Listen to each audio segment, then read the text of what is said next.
नमस्कार, आप देख रहे हैं न्यूज 24। आपके साथ मैं हूं अभिलाषा पाठक और इस वक्त की ब्रेकिंग न्यूज पंजाब से जुड़ी हुई। जी हां, पंजाब में चुनाव तारीख में बदलाव किया जा सकता है। इस वक्त की बड़ी खबर आपको बता दें, टाली जा सकती है चुनाव की तारीख। दरअसल रविदास जयंती को लेकर ये मांग उठाई गई है क्योंकि 14 फरवरी को जिस दिन चुनाव की तारीख है उस दिन रविदास जयंती पड़ रही है और इसे लेकर मुख्यमंत्री ने मांग की थी क्योंकि रविदास जयंती पर ज्यादातर लोग वाराणसी का रुख कर लेते हैं, इसलिए इस दिन वोटर्स पंजाब में नहीं रहेंगे। और फिर इसके बाद बीजेपी ने भी यही मांग उठाई कि चुनाव की तारीख को टाला जाए। 14 फरवरी को रविदास जयंती पड़ रही है और उस दिन बड़ी संख्या में लोग वाराणसी का रुख करते हैं और यही हवाला दिया गया है कि चुनाव की तारीख को बदला जाए। विशाल इंग्लिश मेरे सहयोगी जुड़ रहे हैं ज्यादा अपडेट के साथ। विशाल, 14 फरवरी डेट चेंज करने की मांग उठाई गई है और कांग्रेस के साथ साथ बीजेपी ने भी अब ये मांग दोहराई है। देखिए, सबसे पहले बहुजन समाज पार्टी ने, उसके बाद कांग्रेस ने, उसके बाद बीजेपी ने और उसके बाद पंजाब कांग्रेस ने, हर एक पंजाब की राजनीतिक पार्टी ने जो 14 फरवरी की डेट को चेंज करने की चुनाव कमीशन से मांग की है। और इसी के चलते जिस तरह से पहले बीएसपी द्वारा एक पत्र लिखा गया, मेमोरेंडम दे दिया गया, उसके बाद पंजाब के मुख्यमंत्री चरणजीत सिंह चन्नी ने दिया और उसके बाद भारतीय जनता पार्टी ने दिया, फिर पंजाब लोक कांग्रेस ने दिया और आज हर एक पार्टी चाहती है कि जो 14 तारीख है, क्योंकि 14 तारीख को एक पर्व होता है, जयंती होती है श्री गुरु रविदास जी की, और वहां पर पंजाब की ज्यादातर जो संगत है, रविदासिया है, उन्होंने जाना होता है बनारस में जाकर, क्योंकि पंजाब में विशेष ट्रेनें चलती हैं और उसी के चलते, क्योंकि दोआबा से, जलंधर से विशेष ट्रेन जाती भी है, अलग अलग स्थानों से जाते हैं लोग और वहां पर जाकर नतमस्तक होते हैं। और यही कारण है कि लाखों की तादाद में जब लोग चले जाएंगे तो चुनाव का कोई अर्थ नहीं रह जाएगा, क्योंकि यदि शेड्यूल कास्ट वोटों की बात की जाए तो 32% जो शेड्यूल कास्ट पंजाब में अपने मताधिकार का प्रयोग करते हैं और उसी के चलते यदि बहुत सारे चले जाएंगे, और इसी के चलते आज जो हमारे सूत्र भी बता रहे हैं और पुष्टि भी हो रही है कि जलंधर में कई जो संस्थाएं हैं वो धरना प्रदर्शन कर सकती हैं चुनाव आयोग के खिलाफ। और इसी को लेकर जो सोर्सेज बता रहे हैं कि आज चुनाव आयोग बैठक कर सकता है, उसमें मंथन कर सकता है और हो सका तो जो तिथि है उसको चेंज भी किया जा सकता है। लेकिन अब सारे पंजाब की नजरें चुनाव आयोग के ऊपर लगी हुई हैं, सारी राजनीतिक पार्टियों की लगी हुई हैं कि चुनाव आयोग का फैसला किस तरह से आता है। लेकिन कहीं ना कहीं जो विरोध के सुर हैं वो दुआबा में उठते हुए दिखाई दे रहे हैं कि यदि डेट चेंज नहीं की जाती तो धरना प्रदर्शन शुरू हो जाएगा। जी बिल्कुल, यानी कि अपनी मांग को लेकर काफी गंभीर हैं जो अलग अलग राजनीतिक पार्टियां हैं। तो क्या मांग है विशाल, क्या कोई डेट भी स्पेसिफिक बताया जा रहा है, सजेस्ट किया जा रहा है कि चुनाव आयोग उस तारीख पर विचार करे चुनाव कराने के लिए? देखिए, डेट यही चेंज करने की बात की जा रही है कि जो 14 तारीख से आगे बढ़ा दिया जाए, 20 या 22 फरवरी कर दिया जाए, क्योंकि इन दिनों में जो श्रद्धालु हैं उन्होंने नतमस्तक होना होता है और अलग अलग जत्थों के रूप में बनारस जाते हैं, वहां पर रहते हैं और उसके बाद वो वापस आते हैं। और ये सारा क्रम एक सप्ताह तक लगातार ही पंजाब से चलता रहता है। और अब एक सप्ताह के बाद यदि चुनाव आयोग कोई डेट देता है या नहीं देता है, ये सारी बातें अब चुनाव आयोग के पाले में है। और अब देखना होगा कि अलग अलग राजनीतिक पार्टियों की अपील का चुनाव आयोग के ऊपर कितना असर पड़ता है, श्रद्धालुओं के ऊपर क्या असर पड़ रहा है, क्योंकि कहीं ना कहीं श्रद्धालु सड़कों के ऊपर निकलते हुए दिखाई भी पड़ रहे हैं। चलिए, नजर बनाए रखिएगा विशाल इस खबर पे। फिलहाल पूरी अपडेट हमें देने के लिए बहुत बहुत शुक्रिया आपका। तो पंजाब में ये मांग उठ रही है कि 14 तारीख की डेट को चेंज करके कोई दूसरी तारीख रखी जाए चुनाव के लिए, ताकि ज्यादा से ज्यादा लोग सम्मिलित हो सकें। रविदास जयंती में जो लोग सम्मिलित होते हैं और वाराणसी का रुख करते हैं वो पंजाब में ही रहें और वोट डाल सकें। और दूसरी बड़ी खबर का रुख कर ले रहे हैं, थोड़ी देर में यूपी बीजेपी कोर कमेटी की बैठक होनी है और दिल्ली में यूपी चुनाव पर बीजेपी की ये बड़ी बैठक है। बैठक में मुख्यमंत्री योगी आदित्यनाथ हैं, डिप्टी सीएम केशव प्रसाद मौर्य होंगे और इस बैठक में जहां अध्यक्ष नड्डा होंगे तो वही केंद्रीय गृह मंत्री अमित शाह भी शामिल हो सकते हैं। सूत्रों के हवाले से खबर आ रही है। तो थोड़ी देर में यूपी बीजेपी के कोर ग्रुप की बैठक होनी है और ये इसे पूरे चुनाव की तैयारियों को अगर देखा जाए तो ये दूसरे दौर की बैठक आप कह सकते हैं। पहली कोर बैठक हुई जिसके बाद उम्मीदवारों के नाम का ऐलान हुआ और एक बार फिर से मंथन होगा यूपी चुनाव के मद्देनजर। कुमार गौरव मेरे सहयोगी जुड़ रहे हैं। कुमार, आज की कोर कमेटी की बैठक का एजेंडा क्या है? कौन कौन से लोग सम्मिलित हो रहे हैं इस बैठक में यूपी चुनाव पर मंथन करने के लिए?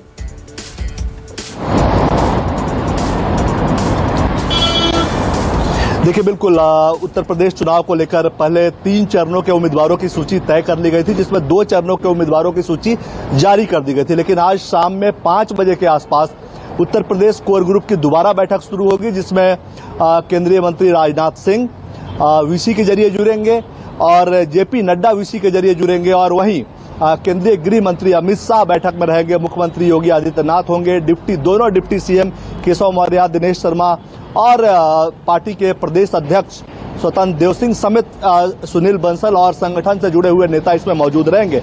मुख्य तौर पर आज का जो एजेंडा है वो अगले 4 चरणों के उम्मीदवारों को तय करने का है। टोटल 7 चरण में 3 चरणों के उम्मीदवारों पर इन लोगों ने चर्चा कर ली थी। 2 चरणों के उम्मीदवारों की सूची जारी कर दी थी, एक का होल्ड करके रखा है। बाकी 4 चरण के उम्मीदवारों की सूची पे आज स्क्रूटनी होना है, चर्चा होनी है, विस्तार से चर्चा होगी। बैठक लगभग रात को 12-1 बजे तक चलने की उम्मीद है। कल भी ये बैठक चलेगी और फिर अगले दिन 19 तारीख को सीईसी की बैठक होगी, जिसमें उम्मीदवारों के नाम पे अंतिम मुहर लगाई जाएगी और बहुत संभव है कि उसी दिन आगे के 2 और फेज के उम्मीदवारों की सूची जारी हो। फिर एक बार और तीसरी सीईसी की जाएगी, यानी 3 क्रम में 3 बैठक, 3 सीईसी के बाद उत्तर प्रदेश के उम्मीदवारों का सिलेक्शन पूरा हो जाएगा। लेकिन अभी जो बैठक शुरू होने वाली है, अभी पंजाब की बैठक शुरू होने वाली है, पंजाब कोर ग्रुप की, उसमें भी अमित शाह, जेपी नड्डा समेत तमाम वरिष्ठ नेता मौजूद रहेंगे और पंजाब विधानसभा के चुनाव के उम्मीदवारों की सूची पर अभी मंथन होगा।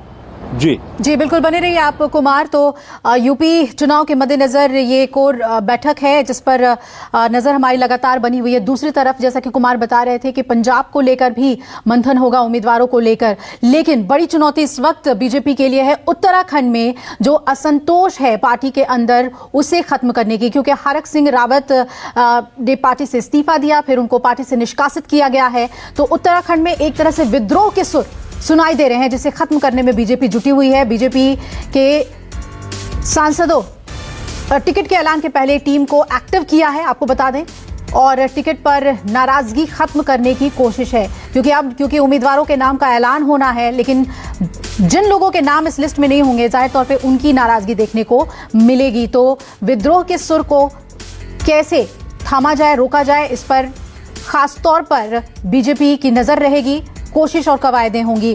तो कुमार मेरे सहयोगी जुड़े हुए हैं। कुमार, हरक सिंह रावत की प्रतिक्रिया भी आज हमने दिखाई, रोते दिखे, इमोशनल दिखे, लेकिन बीजेपी के लिए बड़ी चुनौती है कि अपने बड़े नेताओं को, खास तौर पे जिनके अंदर असंतोष है, उनको वो कैसे कंट्रोल करते हैं, कैसे सेटिस्फाई करते हैं?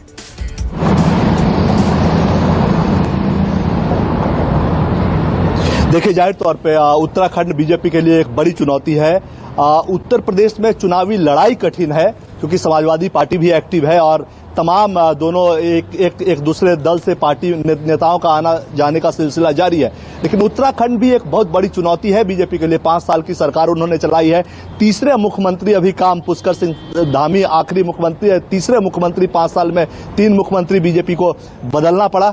तो मुख्य तौर पर चुनौती बहुत बड़ी है उत्तराखंड में, क्योंकि उत्तराखंड में भी कांग्रेस एक मजबूत स्थिति में दिखाई दे रही है और ऐसे में लगभग बीजेपी का जो फॉर्मूला है कि ग्राउंड लेवल पर जो नाराजगी होती है उसको हटा दिया जाए, क्योंकि मुख्यमंत्री के स्तर पर, लीडरशिप के स्तर पर जो नाराजगी होती है वो तो मुख्यमंत्री बदल के चुनाव से 6 महीने पहले इन्होंने पूरा उसको खत्म कर दिया। पुष्कर सिंह धामी को मुख्यमंत्री बनाया गया, नए चेहरे हैं, कुछ काम भी कर रहे हैं, इसलिए उनसे बहुत ज्यादा नाराजगी होने की संभावना कम है। लेकिन ग्राउंड स्तर पर जो विधायक है, 5 साल से जो विधायक है, क्षेत्र में उन्होंने क्या काम किया है उसको लेकर बीजेपी मॉनिटरिंग करती है, सर्वे करवाती है। और जो सर्वे आया है बीजेपी का उसमें यह है कि लगभग 20 विधायकों का टिकट उन्हें काटना पड़ेगा। अब की बार 60 पार का नारा बीजेपी ने दिया है उत्तराखंड में, लेकिन 20 विधायकों, सिटिंग विधायकों का टिकट उसे काटना पड़ेगा, तभी जाकर सीटों की संख्या बढ़ेगी या मेंटेन रहेगी। तो जाहिर सी बात है कि ऐसी स्थिति में जिन 20 विधायकों का टिकट कटेगा वो नाराज होंगे और वक्त रहते उन्हें ये जानकारी मिल जाएगी। चूंकि रविवार को सीटों के ऐलान का उम्मीद है, उत्तराखंड के सीटों का ऐलान रविवार को होने की उम्मीद है। ऐसी स्थिति में उम्मीदवार बीजेपी के नेता बागी ना हो जाएं और जो अधिकृत उम्मीदवार हो जिनका सीट बदला गया है उसके खिलाफ न चुनाव में खड़े हो जाएं, ये बीजेपी के लिए बड़ी चुनौती है। इसको देखते हुए बीजेपी ने अपने 5 लोकसभा सांसदों, 2 राज्यसभा सांसदों को एक्टिवेट किया है और 7 सांसदों को लगा दिया गया है उन 20 लोगों से बात करने के लिए जिनका टिकट काटा जा रहा है, कटने की उम्मीद नहीं, काटा जा रहा है, ये तय है लगभग एक तरीके से। तो मनाने की कोशिश जारी है। हरक सिंह रावत का एपिसोड आपने देखा, कल रात को मामला बढ़ा, उसके बाद उनकी मंत्रिमंडल से भी उनको बर्खास्त किया गया, पार्टी से भी अनुशासनहीनता के आरोप में 6 साल के लिए उनको बाहर किया गया। अब वो दिल्ली में मौजूद है, रो रहे हैं, कह रहे हैं उनके साथ अन्याय हुआ। अब शायद उनकी घर वापसी का आज दिन हो सकता है कि वो अपने घर पुराना कांग्रेस पार्टी जहां से वो आए थे वहां वो चले जाएं, ये संभावना है। लेकिन बीजेपी के सामने ये बड़ी चुनौती है, इसलिए बीजेपी ने समय रहते टिकटों के ऐलान से पहले अब एक टीम बना दी है सांसदों के नेतृत्व में। टोटल 7 सांसद इसमें हैं। वो सभी विधायक जिनका टिकट कट रहा है उनसे बातचीत करके उनको पार्टी लाइन में, पार्टी के फोल्ड में रखने की भरपूर कोशिश में जुट गए हैं ताकि जो अधिकृत उम्मीदवार हो उन्हें दिक्कत ना हो और जो दूसरी बार सत्ता में आने की उम्मीद लगाए उत्तराखंड में बीजेपी बैठी है उनको उस उम्मीद को झटका ना लगे। जी बिल्कुल। तो किस तरीके से जो असंतुष्ट हैं, जो विद्रोह के स्वर बुलंद कर रहे हैं उत्तराखंड में, उन्हें शांत करती है बीजेपी, ये देखने वाली बात होगी। कुमार, आप बने रहिएगा हमारे साथ और आपको बता दें कि हरक सिंह रावत के पार्टी निष्कासन के बाद वो दिल्ली में ही हैं और उनसे हमारे संवाददाता ने खास बातचीत की। आइए सुनाते हैं आपको। उत्तराखंड के पूर्व मंत्री हरक सिंह रावत को बीजेपी ने 6 साल के लिए बर्खास्त कर दिया है। हमारे साथ हरक सिंह रावत हैं, उनसे बात करेंगे और जानने की कोशिश करेंगे आखिर ऐसा क्या हो गया कि दूरियां इतनी बढ़ गई। आपने तो कस्में खाई थी अमित शाह के साथ कि साथ रहेंगे आखिरी सांस तक, तो आखिरी सांस से पहले ही कैसे छूट गए आप लोग? अमित शाह जी से जरूर अभी 1-1.5 महीने पहले अमित शाह जी का मुझको फ़ोन आया था कि हरक सिंह जी आपकी मेरी दोस्ती अंतिम सांस तक रहनी चाहिए। मैंने कहा बिल्कुल भाई साहब, मैं अंतिम सांस तक रहेगी। अब मैंने कहा आपको कोई शक क्यों हो रहा है, कह छोड़ के मत जाना। तो आज मुझे खुशी है कि मैंने जो वायदा किया था मैंने खुद नहीं दोस्ती तोड़ी, उन्होंने दोस्ती तोड़ी है। दोस्त ना रहे और आज मुझे खुशी है और एक बोझ है। देखिए मैं बच्चन का बहुत पक्का हूँ। मैंने जब उनसे वायदा किया था तो मैं अंतिम समय तक उस वायदे को पूरा करना चाहता था। मैं खुश नहीं था, बहुत सारे कारण थे। विकास को लेकर मैं सेंट्रल स्कूल नहीं बना पाया कुर्दार में, मेडिकल कॉलेज भी बहुत लड़ाई के बाद 25 करोड़ के जियो में अब जारी करा पाया। पाखरो टाइगर सफारी में इतने व्यवधान, ऐसा लग रहा है जैसे कि मैं अपने घर के लिए कोई काम कर रहा हूँ। मेरे हर काम में व्यवधान कि मेरा नाम ना हो जाए, मेरा ऊंचाई ना हो जाए, ऐसा हो रहा था। लेकिन मुझे आज खुशी है कि उस घुटन भरी जिंदगी से मुझे निजात मिल गई। अब मैं एक स्वच्छ उत्तराखंड, और शायद उत्तराखंड के हित में हुआ है जो भी हुआ है ना, हर बुराई में अच्छाई होती है। जो हुआ है बहुत अच्छे के लिए हुआ है। उत्तराखंड के 5 साल में एक को रोजगार नहीं दे पाए। कागजों में आंकड़े से क्या होता है। मैंने खुद ही एम्प्लॉयमेंट मिनिस्टर रूम में जो है कांग्रेस का सवाल दिया, जवाब दिया था, लेकिन क्योंकि मंत्री की मजबूरी होती है कि जब विधानसभा में खड़ा होगा तो बोलना पड़ेगा। मैंने तो लाख लोगों को रोजगार दे दिया हमने। वो फर्जी रोजगार, मनरेगा से रोजगार को रोजगार में श्रेणी में जोड़ रहे हैं। किसी विभाग में जलागा में नौकरी श्रमिक के रूप में काम किया, उसको रोजगार की श्रेणी में जोड़ रहे हैं। आखिर उत्तराखंड को ही जो है नेताओं को रोजगार देने के लिए थोड़ी बनाया भैया। उत्तराखंड में IAS, IPS और IFS को रोजगार देने के लिए थोड़ी बनाया। अफसरों की फौज होगी, नेताओं की फौज होगी, नौजवान बेरोजगार हो गया। आप कह रहे हैं घुटन भरी जिंदगी से आपको आजादी मिल गई, तो आखिर 5 साल की घुटन क्यों आप घुटन में रहे? और क्या विकास के पक्षधर कौन नहीं था? देखिए कौन विकास नहीं चाहता था? मैं इसलिए रहा क्योंकि मैं आज आप बता रहा हूँ, अगर मैं कांग्रेस छोड़कर भाजपा में नहीं आया होता तो मैंने अब तक भाजपा छोड़ चुका होता।